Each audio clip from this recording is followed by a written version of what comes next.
1 जून 2001 ये वही तारीख है जिस तारीख को नेपाल के शाही परिवार के 9 सदस्यों को उन्हीं के महल में गोली मार दी गई। गोली चलाने वाला कोई और नहीं बल्कि उसी राज परिवार के राजा का बेटा था जो आने वाले वक्त में गद्दे का वारिस बनता। कहानी जितनी सरल दिखाई देती है उतनी है नहीं।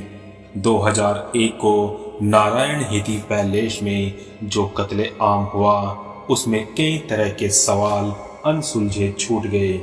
उससे कई कॉन्स्पिरेसी थ्योरीज पैदा हुई, जैसे कि क्या शाही परिवार की हत्या के पीछे दूसरे देशों की एजेंसियों का हाथ था? क्या कत्लेआम से पहले प्रिंस दीपेंद्र की हत्या कर दी गई? जब गोलियां चली तब शाही परिवार के सुरक्षा गार्ड्स कहां थे? सबसे बड़ा सवाल कि इस कत्लेआम की वजह क्या थी? 23 साल पहले 1 जून को नेपाल के शाही परिवार के लोगों की गोली मारकर हत्या की गई। हत्याकांड को लेकर कई सवाल अब भी अनसुलझे हैं। इससे एक प्रेम कहानी भी जुड़ी हुई है। प्रेम कहानी से लेकर कॉन्स्पिरेसी थ्योरीज तक आज की वीडियो में हम यही जानेंगे। 23 साल पहले नेपाल के शाही महल के तिरुभुवन सदन में एक पार्टी चल रही थी जिसमें महाराज वीरेंद्र और महारानी ऐश्वर्या समेत राज परिवार के 1 दर्जन से ज्यादा लोग मौजूद थे। युवराज दीपेंद्र पार्टी को होस्ट कर रहे थे। रिपोर्ट्स के मुताबिक दीपेंद्र काफी नशे में थे और नशे की हालत में उन्हें उनके कमरे में पहुंचाया गया। करीब रात के 8 बजे दीपेंद्र अचानक कमरे से बाहर निकले। दीपेंद्र ने सैनिक वर्दी पहन रखी थी और हाथ में काले दस्ताने पहने हुए थे। उनके एक हाथ में MP5 के सब मशीन गन थी और दूसरे हाथ में कोल्ट M16 राइफल और उनकी वर्दी में 9mm की पिस्टल लगी थी। दीपेंद्र ने अपने पिता राजा वीरेंद्र की तरफ देखा और सब मशीन गन का ट्रिगर दबा दिया। शाही परिवार के सदस्यों ने खुद को बचाने की कोशिश की, लेकिन कुछ मिनटों में ही वहां परिवार के कई सदस्यों की लाशें बिछ गई। गोलीबारी करने के बाद दीपेंद्र कमरे से बाहर गार्डन की तरफ निकल गए और उनकी मां महारानी ऐश्वर्या और दीपेंद्र के छोटे भाई निराजन उनके पीछे भागे। दीपेंद्र ने उन्हें भी गोलियों से छलनी कर दिया, जिसके बाद दीपेंद्र ने गार्डन के बाहर तालाब के पास खुद को सर में गोली मार ली। हालांकि इस गोलीबारी के बाद भी महाराज वीरेंद्र और उनके कातिल बेटे दीपेंद्र की सांसें चल रही थी। उनके साथ साथ बाकी घायलों को भी हॉस्पिटल ले जाया गया, लेकिन महाराज वीरेंद्र सिंह विक्रम शाह को बचाया नहीं जा सका। वहीं दीपेंद्र की सांसें चल रही थी। इस कत्लेआम के 14 घंटे बाद महाराज वीरेंद्र शाह के निधन की खबर दी गई। उनके ही बेटे दीपेंद्र को राजा घोषित कर दिया गया।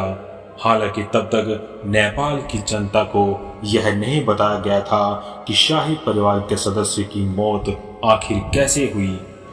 युवराज दीपेंद्र को कभी होश नहीं आया और 4 जून 2001 को सुबह 3:40 पर उनकी मौत हो गई।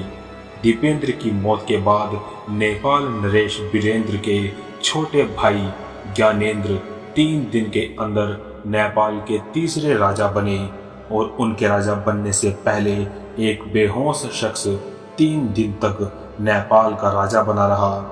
हालांकि नेपाल की राजशाही इस झटके से कभी उबर नहीं पाई और नेपाल ने राजशाही को त्याग कर गणतंत्र का रास्ता अपना लिया। अब सवाल यह उठता है कि जो कत्लेआम की कहानी पूरी दुनिया को पता है, क्या वही सच है या फिर सच कुछ और है? सबसे पहले यह जानने की कोशिश करते हैं कि आखिर दीपेंद्र के हाथों इस कत्लेआम की वजह क्या थी। BBC को दिए गए एक इंटरव्यू में महाराज वीरेंद्र सिंह की चचेरी बहन और दीपेंद्र की बुआ केतकी चेस्टर ने इस राज से पर्दा उठाया। केतकी चेस्टर कत्लेआम की रात पार्टी में मौजूद थी लेकिन उनकी जान बच गई थी। केतकी चेस्टर ने इस कत्लेआम की वजह एक अधूरी प्रेम कहानी को बताया। असल में युवराज दीपेंद्र 1987 से 1990 के दौरान इंग्लैंड में पढ़ाई कर रहे थे और उसी दौरान उनकी मुलाकात देवयानी से हुई। देवयानी का भारत के सिंधिया परिवार से खास नाता था। देवयानी की माँ उषा राजे राणा ग्वालियर की राजमाता विजय राजे सिंधिया की बेटी है और माधवराज सिंधिया की बहन। यानी एक तरह से देखा जाए तो देवयानी की माँ ज्योतिरादित्य सिंधिया की बुआ है। देवयानी की माँ उषा राजा राणी ने पशुपति शमशेर जंग बहादुर राणा से विवाह किया, जो राणा वंश से संबंधित एक नेपाली राजनेता थे। देवयानी इन्हीं की बेटी है। केतकी चेस्टर के मुताबिक दीपेंद्र देवयानी से शादी करना चाहते थे, लेकिन उनके पिता वीरेंद्र को यह रिश्ता मंजूर नहीं था।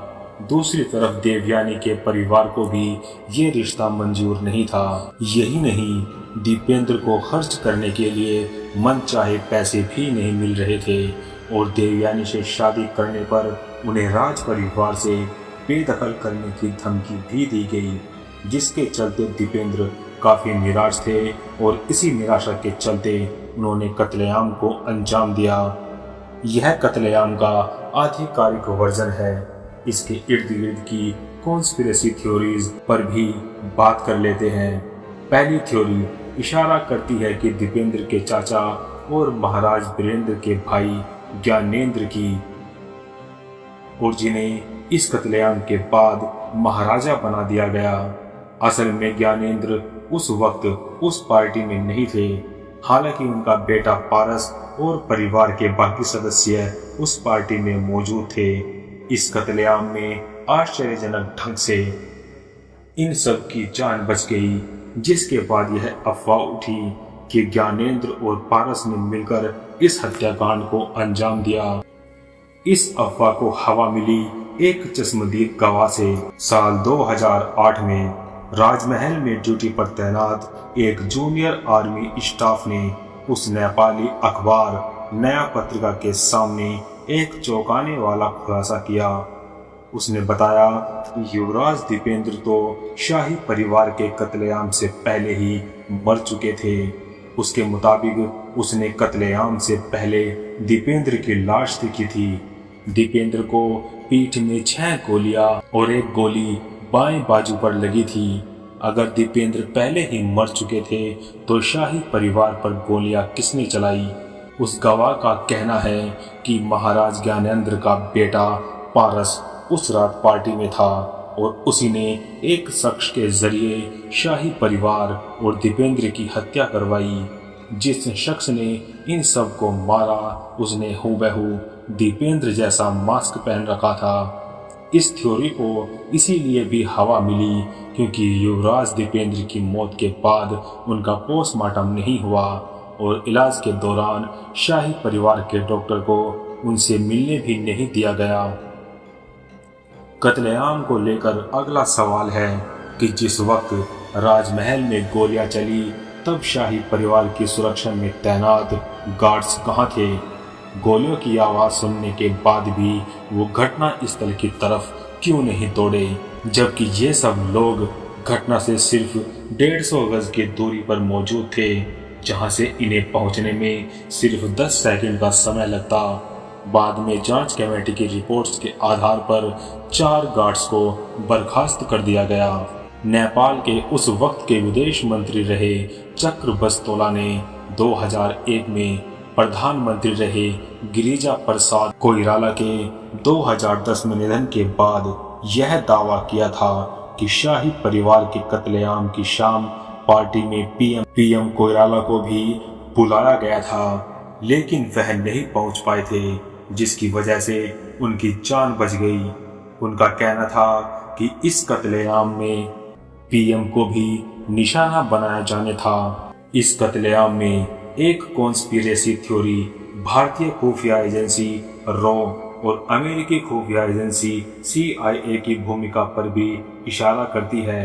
असल में इस कत्लेआम के 1 साल बाद 6 जून 2002 को नेपाल के अंडरग्राउंड माओवादी नेता भट्टाराई का कांतिपुर अखबार में एक लेख छपा था, जिसमें कहा गया था कि पूरी घटना एक पॉलिटिकल कॉन्स्पिरेसी है।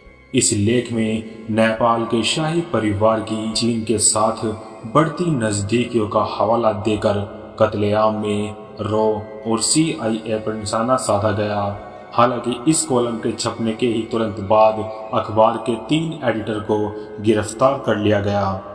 2009 में नेपाल के पूर्व पैलेस मिलिट्री जनरल विवेक शाह ने एक किताब लिखी और दावा किया कि मुमकिन है इस हत्याकांड के पीछे भारत का हाथ हो।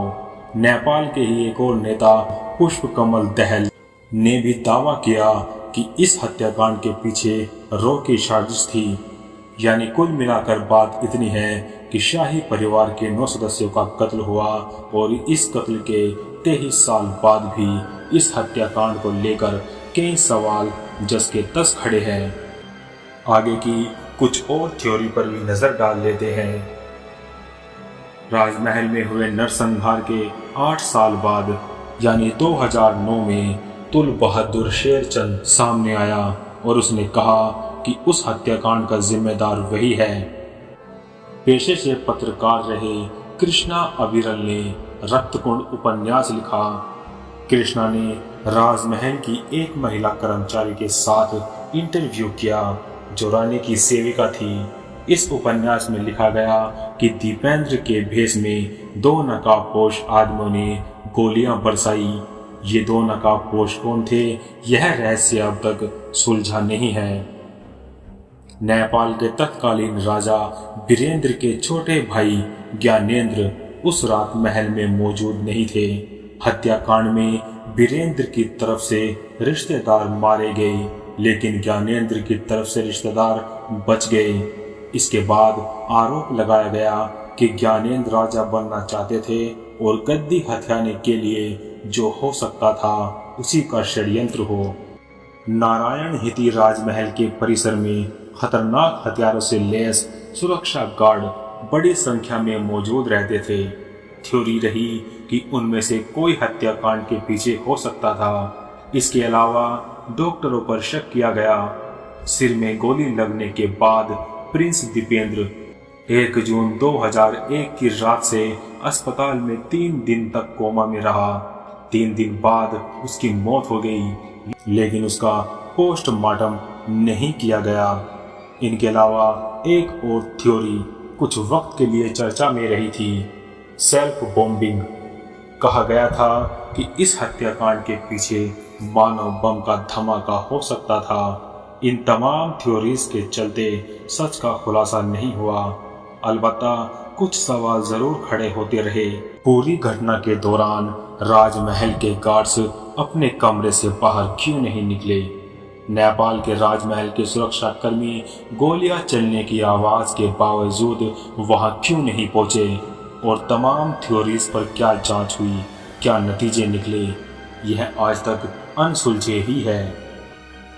आज की हमारी इस वीडियो में इतना ही। अगर आपको हमारी ये वीडियो अच्छी लगी तो लाइक करें, शेयर करें और जाते जाते हमारे चैनल को सब्सक्राइब करें। मिलते हैं नेक्स्ट वीडियो में, तब तक के लिए बाय एंड टेक केयर।